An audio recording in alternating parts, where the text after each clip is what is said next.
పెండింగ్లో ఉన్న scholarship, fee reimbursement బకాయిలు వెంటనే విడుదల చేయాలని ఏఐఎస్ఎఫ్ జిల్లా కార్యదర్శి ముదిగొండ మురళీకృష్ణ డిమాండ్ చేశారు.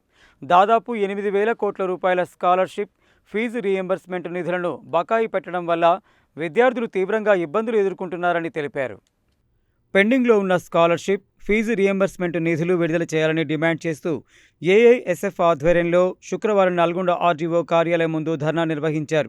ఈ సందర్భంగా మురళీకృష్ణ మాట్లాడుతూ పేద, మధ్యతరగతి వర్గాల విద్యార్థులు ప్రభుత్వం అందజేసే స్కాలర్షిప్, ఫీజు రీయింబర్స్మెంట్ నిధులను సద్వినియోగం చేసుకుంటూ ఉన్నత చదువులు చదువుతున్నారని, అలాంటి విద్యార్థులకు సకాలంలో వాటి నిధులను విడుదల చేయకపోవడం వల్ల కొందరు విద్యార్థులు మధ్యలోనే చదువులను ఆపేయాల్సిన పరిస్థితి ఏర్పడుతుందని ఆవేదన వ్యక్తం చేశారు.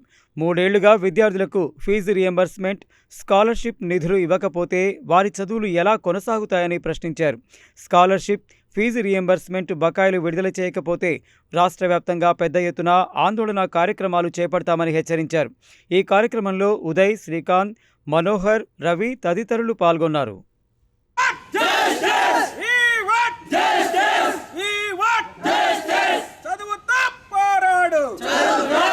ఈరోజు ప్రభుత్వం నిర్లక్ష్యం అనేది విడనాడాలి. వెంటనే స్కాలర్షిప్లు, రియంబర్స్మెంట్ విడుదల చేయకపోతే రాష్ట్ర వ్యాప్తంగా ఉన్నటువంటి విద్యార్థుల్ని రోడ్ల మీద తీసుకొచ్చి ఉద్యమాన్ని ఉవ్వెత్తున లేపుతామని చెప్పేసి ఈ సందర్భంగా ముఖ్యమంత్రి రేవంత్ రెడ్డి గారికి ఈ యొక్క ఆర్డీఓ ఆఫీస్ దగ్గర నుంచి హెచ్చరిక చేస్తూ ఉన్నాం. ఈరోజు ప్రభుత్వం విద్యార్థులతోటి చెలగాటం ఆడొద్దు. గతంలో తెలంగాణ రాష్ట్రం విద్యార్థులతోటే వచ్చింది, మళ్ళీ కేసీఆర్ అనే వ్యక్తి విద్యార్థులతోనే ఓడిపోయిండు. అందుకనే దృష్టిలో పెట్టుకొని